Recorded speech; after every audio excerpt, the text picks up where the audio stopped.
VT Corner, Sam, everyone's favorite segment on College Football Monday.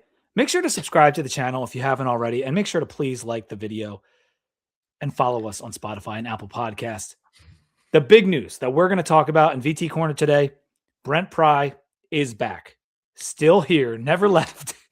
I've got a graphic. This is from Mike McDaniel. Virginia Tech is nearing an agreement to bring back Brent Pry as the school's defensive coordinator under James Franklin. Sources confirmed to SI Now. The deal has yet to be finalized. M. Zenith and RJCFB were first to report. That's Matt Zenith and Richard Johnson were the first two to report this. Thank you, Mike, for the tweet information.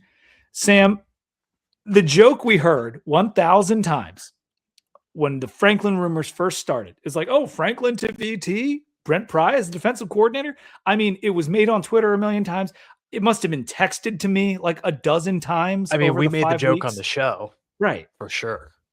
And we did it. We did the joke. What was your initial reaction when you heard this?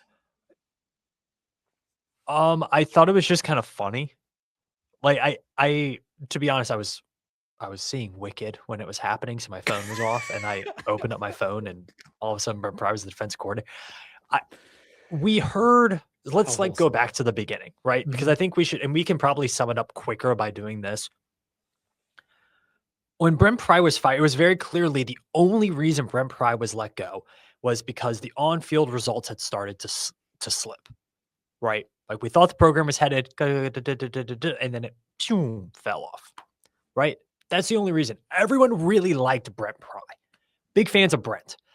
And then when you brought James Franklin in, almost from the start, every person, Bud Foster, Jay Pearson, Whit Babcock, every person was saying, like, Brent Pry vouched for this guy.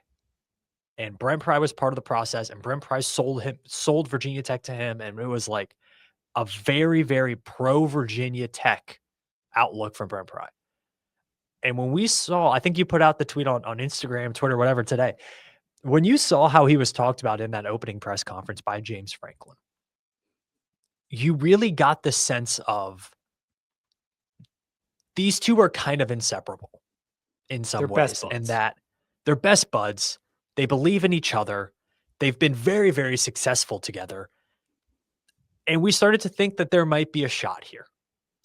And lo and behold, we didn't really hear a lot of defensive coordinator names. We've heard a lot of offensive coordinator. We didn't hear a lot of defensive coordinator. And it happened. And I got to be honest, I believe he's probably the most qualified guy that they could have hired. And you're probably going to get him for pretty cheap. It depends. There's so many defensive coordinators out there and names. Like you can go after a lot of guys who are qualified. And let's go back to that in a second, because we both expected him to be on staff, as you kind of hinted at when we saw the presser. And we heard how he was influential in getting Franklin to come to Virginia Tech. Also, I wanted to just put this on the screen real quick. I had to wear this tonight. I put it on Instagram earlier. I made these shirts like when we were in that off season, when things had gone well and we're all getting hyped up after the Tulane Bowl win. And then I thought it had become a wash rag. Well, shirt's back too, because Pry looks like he's going to be on staff. But much like our recruiting situation that ended last week, this is a little bit unprecedented, Sam. Like the idea that you fire a coach for just reasons and then rehire him to be not only on the staff, but one of the three most important coaches on the staff. It's one of the more unique things I can ever remember happening. I know that Mississippi State just did something kind of similar, but it wasn't like right after. I will say this, right? It is weird. I think people are, oh no, it's kind of weird, right?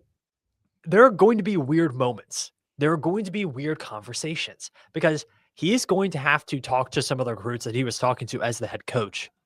And now he got fired and then rehired or demoted. I don't know, however he wants to sell it, but like there are going to be weird moments and weird conversations with this.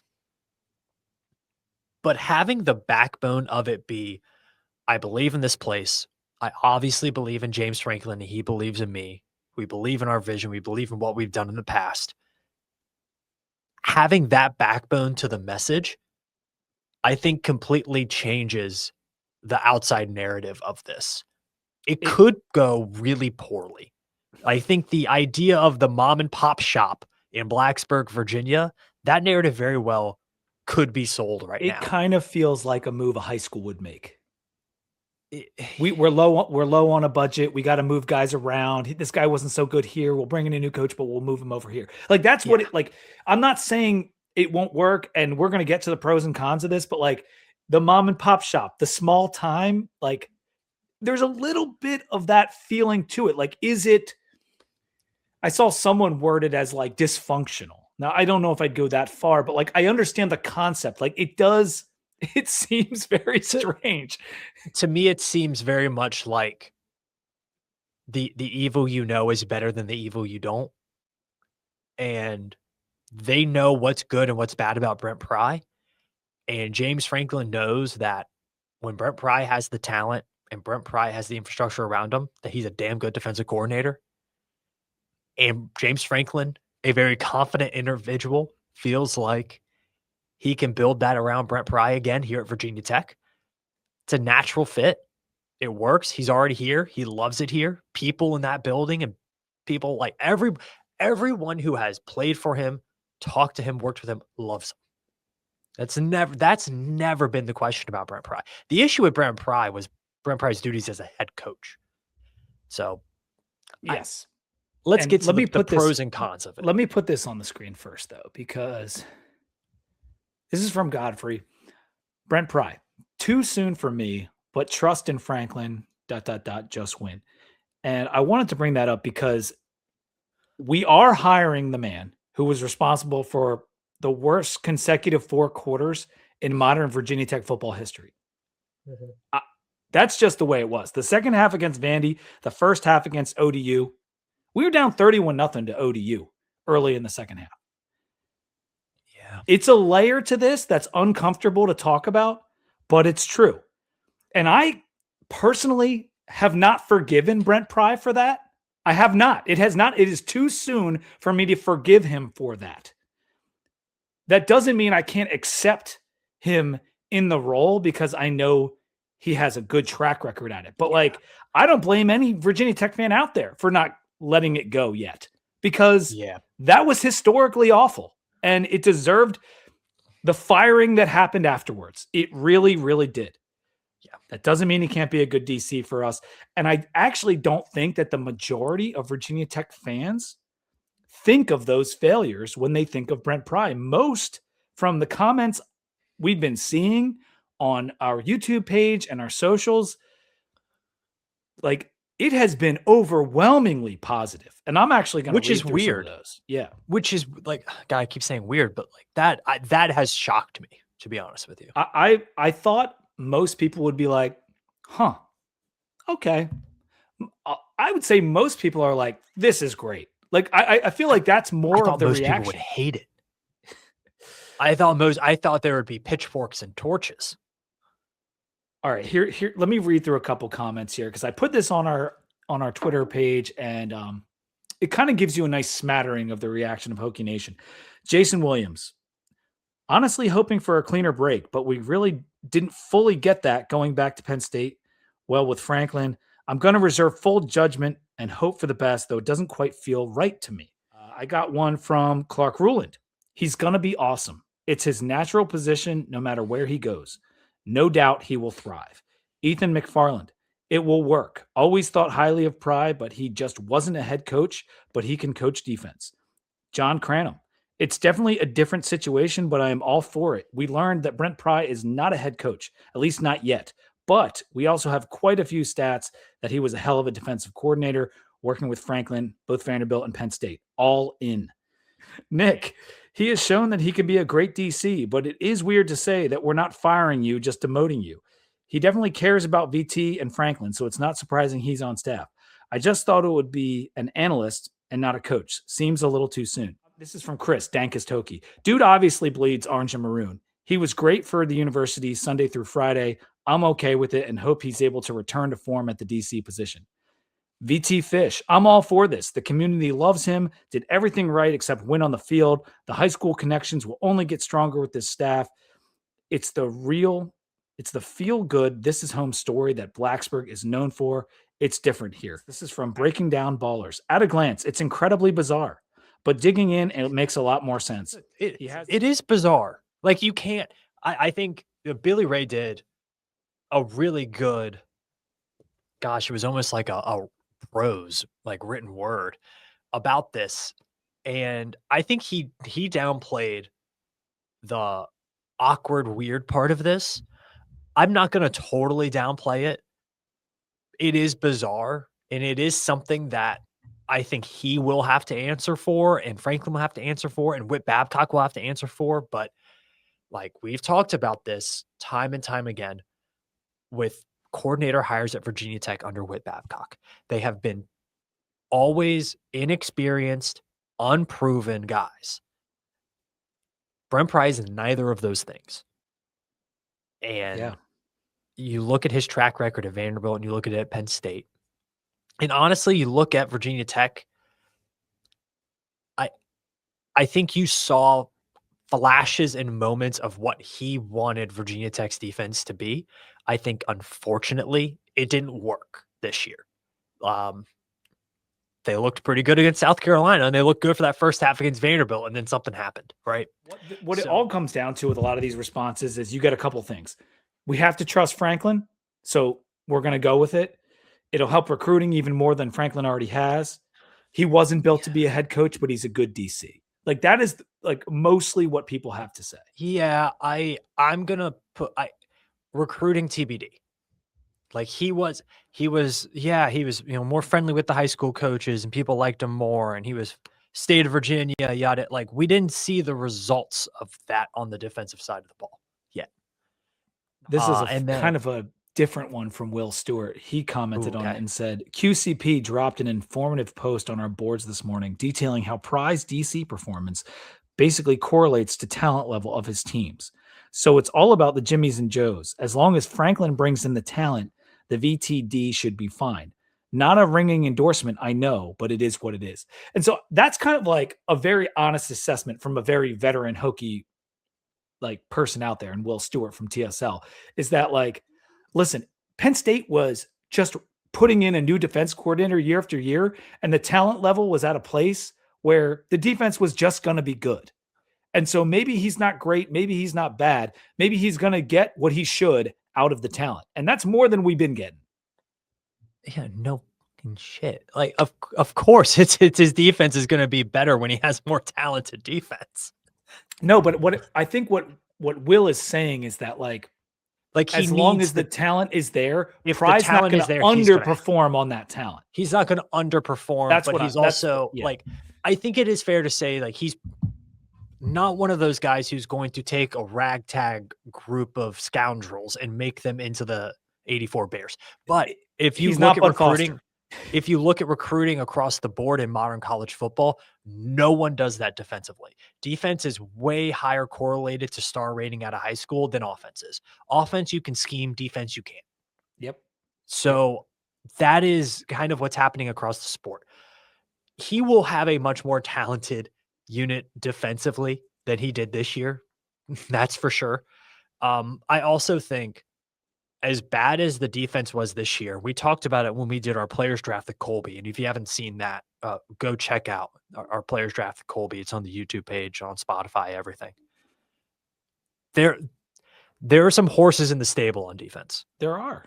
And unfortunately, a lot of them were injured this year, not in the right positions, yada, yada. Like, but there are some dudes there to work with. It's not a completely bare cupboard. Transfer portal, going to be really interesting. Going to be interesting.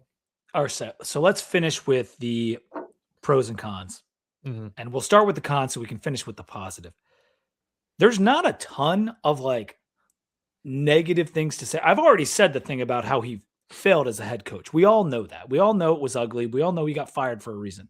But a chunk of the players that are going to be returning, some of the talent in the stable, as Sam just said, that team, those players, they kind of quit on Coach Pry this year. Like, if you watch the Vanderbilt game and the ODU game, most people that follow this team saw a team that quit. And a lot of those players are going to be back. So that would be concern number one. Concern number two for me is that the defensive development and overall play of the defense seemed to decline year over year under Pry's regime. And I know he wasn't the DC, but he is the head coach. And like, usually those fingerprints transfer to that side of the ball. Yeah, I think last year's defense and not the 2025 defense, 2024, they had some good metrics and they had good moments. They just really struggled at the end of fourth quarters. That really was the issue with the defense. They were, I think, in adjusted EPA, they were like top 30. They were top 35, something like that. They're not bad at all, but end of fourth quarter really killed them. So I think they did make a couple of steps forward. Like you said, though, that team gave up on his message this year. They did. And I will say it got worse as the season went on in some ways. It got a little better for NC State, got a little better for Cal, but in many ways it got worse and the discipline really locked off. And but he wasn't here for that. Yeah, but you're going to have those, here we go, buzzwords, hard conversations. Like you're going to have that internally with himself, but also with some of the players that might be returning, with some of the recruits that he's talked to, with some of the other coaches that he wants to bring in. Hey, why do I want to come work for you as your defensive backs coach, right? When you just had the worst pass defense in your school's history under your tutelage. Yep. That's going to be a tough question. And like you said too, linebacker play, consistent issue, Brent Pry linebackers coach, right? How do you rationalize that? How do you answer for that? He's going to have to this offseason. The other concern, or one of the cons, would be if the D struggles, Franklin may not address it as quickly as he should due to their relationship. Yeah, now, I know that's like a double if, but like it is, they're best buds. This is the Fuente Cornelson like thing where are you going to address the issue or are you not going to because you're buddies? Now, hopefully that never happens, but it is just something to add to the list. If you're making a list of concerns, it would be that their relationship may prevent adequate or appropriate evaluation. I think it is fair to say, though, that there's enough people that are non-James Franklin related in Blacksburg that if things were to go south on the defensive side of the ball, there'd be enough people saying, look, we've done this twice now. Like, move on. That would be my argument for that. But I agree. Again, kind of weird, kind of unprecedented. Yeah. And that's, and not that this is a con, but like, I'm not so sure how well viewed this is nationally. I think it's kind of 50-50. So somebody put up here, optics don't really don't matter. Mm-hmm. In some ways. Yeah. I think if people know ball, they know Brent Pry is a good defensive coordinator. So let's move to the pros then. Let's do it, Pete. That's the first thing, right? Top 25 units year in and year out at Penn State. Mm-hmm. It was 9th in yards per play in 21, 22nd in 2020, which you kind of have to throw 2020 out, but it was still a top 25 unit. 16th in 19, 14th in 2018, 12th in 2017, and 22nd in 2016. So top 25 unit in yards per play every single year that he was at Penn State as a defensive coordinator. He knows the current roster inside and out, has relationships with the current players, which may help with the transition, may help with the Noah Chambers, who hearted the tweet about Brent Pry coming back. I like Noah Chambers a lot. He was high up in our draft. We want him back. And so if he hearts it, I can get down with that. We should hit the ground running in terms of knowing which guys are good, knowing which schemes might work. He understands what the kids at VT deal with, the culture, what hasn't worked in the past. The head coach trusts him, and he trusts the head coach. That's me. That might be the biggest thing, right? Like, yeah, you're going to maybe retain a few players that you weren't going to before, something like that. I think the biggest thing is we don't have to do the breaking the ice, how do we work together thing. They already know. They're already ready to go. And when we went to look at possible head coaches, this is maybe my biggest pro. when we looked at possible head coaches, I said one thing. It would be really good if there's whatever has worked in the past across the board in college football. It has been when one side of the ball, the head coach doesn't have to worry about. They have a veteran in there that they know, that they trust. They let that coach handle that one side of the ball, and then the head coach can kind of work on the other side of the ball a little more hands-on. Yeah. This sets up for that really well. James Franklin is an offensive guy.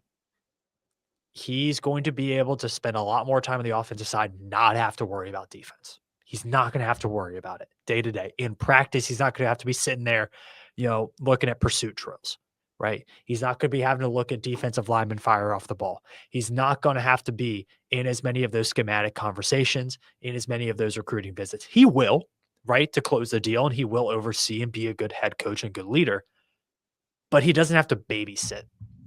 He can focus on the offensive side of the ball. Yeah. That is going to be really, really important because we have not seen a Virginia Tech regime be like that since the Beamer years, when Beamer didn't have to worry about defense. Well, we thought we'd have it with the Fuente situation and Bud. But he didn't hire a good offensive coordinator, so he had to. I mean, you remember the stories about Justin Fuente. 1 week he was with the offense, and the offense would be better. Yes. One week he'd be with the defense, and the defense would be better. The issue wasn't Justin Fuente, the football coach. The issue was everything else with Justin Fuente. Nobody apparently knew how to watch film until Jerry Kill got there. That was the issue. That was a fun 3 weeks, wasn't it? If Pry was never here, Sam, and he just came in with Franklin when we hired him, with those defenses that he's had at Penn State in his back pocket, we'd love it. Like, we'd be like, oh, wow, experienced defensive coordinator. So we should probably try to hold on tight to that fact, but you can't. It's really hard to ignore as a Virginia Tech fan, like what just happened the last 3 years. We were all in on Pry. We loved him. We thought we were on the way up until the Vandy game, and then it's been nothing but down since. And you can't ignore the past. Have you ever grabbed a cup of coffee with your ex? Sure. Yeah. How'd that go? It wasn't fun. Sometimes it's fine.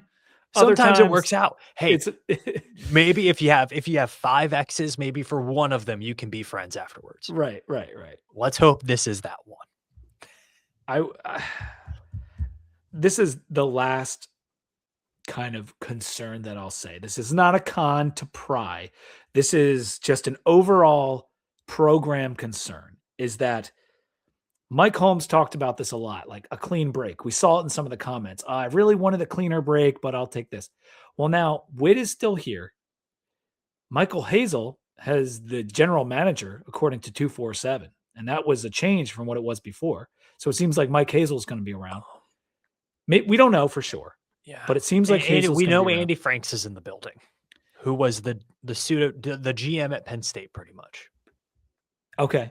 So we know Andy Franks is in the building. Yeah, that's a new face. And we have Pry back. So it's Pry back. The holdover thing.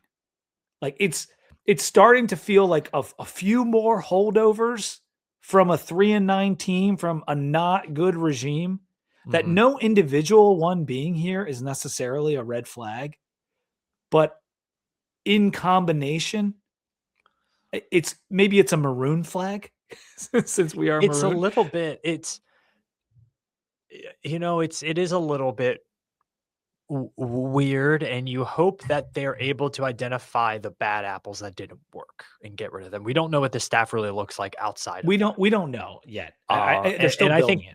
My biggest thing right now that if I'm looking forward, you better drop an ungodly bag on an offensive coordinator. Because we're saving a ton of money bringing Pry in. We were already paying him. You better drop all. Oh my goodness. I want the entire city of El Dorado dropped on an offensive coordinator. Let me ask you this about, like, maybe it's weird. Do you think Pry was the first choice for Franklin as DC? Okay. So I was talking with a friend, and I said, because he was asking about Pry, and I was like, I think if it ends up with Pry as DC, that means we kicked the tires and floated around 2 or 3 guys and it didn't work out. I think that's that's what I thought. And then I thought a little bit more about it and a little more about it, and I looked at potential defensive coordinator hires. And if I removed Brent Pry's Virginia Tech tenure away from it, I'd take Brent Pry over all those guys. I mean, look And at I did. Banks. Banks just got let go from Tennessee I today. mean, they He were was one of the awful names, and they had a with bad defense this year, and he got let they were go. loaded with 4 and 5-star recruits. Loaded with them. Like, that was one of the guys. Banks was one of the guys. I was like, man, I just don't know if there's a guy who makes more sense. I That's didn't. attainable, right? Because like Georgia's Yeah. defensive coordinator, Yeah, you're not gonna get him, right? yeah, It's Glenn I Schumann. forget the guy at Texas, but, Yeah, those were the head coaching guy at candidates, Oregon right? got hired as a head coach. Like, you're not gonna obviously get those guys. I don't know, man. It made sense. I'm with you. Like at first, I I'm would have sure they thought, oh, talked to somebody that else. means we missed on someone. Now, like, I don't I'm sure know. they talked to somebody else. Talked, but I'm no sure they offers. did. I, we're just Yeah. having some fun speculating right now. But I don't think finally, it's crazy speculation to say that they talked to somebody else. no. But I mean, like, was he their first choice? Was he not? I'm tending to lean Dude, towards now I'm thinking he was. might have been the first choice. Yeah, me too. Me too. Yeah. Do you think they might add a guy to be a co-DC with Brent Pry to kind of like smooth over whatever awkwardness this might have? I think you could bring over in title, you could. Like, I think in order to entice a coach to come over, you could be like, hey, we'll sweeten it. You'll be our co-DC, not just our defensive backs coach or whatever. I think they could do that in title. What those actual day-to-day roles look like, I don't know. But it's very much the associate head coach thing. Like, nothing about your day-to-day job changes. We just change your title. I could see something like that. Because James Franklin does have a history of that with co-coordinators. He has an extensive history both in defensive and offensive co-coordinators. And in terms of this being an unprecedented situation, I asked around and I was trying to find out if there was ever like a comp for this, and I got this really good response from Andrew Eustace on Twitter. In 1971, at T.C. Williams High School in Virginia, the new head coach, Coach Boone, hired back his predecessor, Coach Yost, as the defensive coordinator, and they went on to win the state championship later that season. Such a great story. It could have made an interesting movie. Yeah, I bet it could have. I bet it could have made a good movie. Right. I used to pass T.C. Williams every day on the way to work when I lived in Arlington, my favorite, Alexandria area. Random, I think there was an anniversary of that or something. I don't know. I saw a news hit about it, and one of the players from that team, they asked him about looking back at it. He said, the one thing that I want everybody to know about that team is we didn't struggle one game that season. We beat the ever living crap out of everybody we played.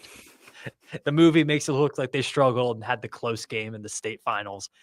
You look at the box scores from that TC Williams Titans team. Not a close game on the schedule.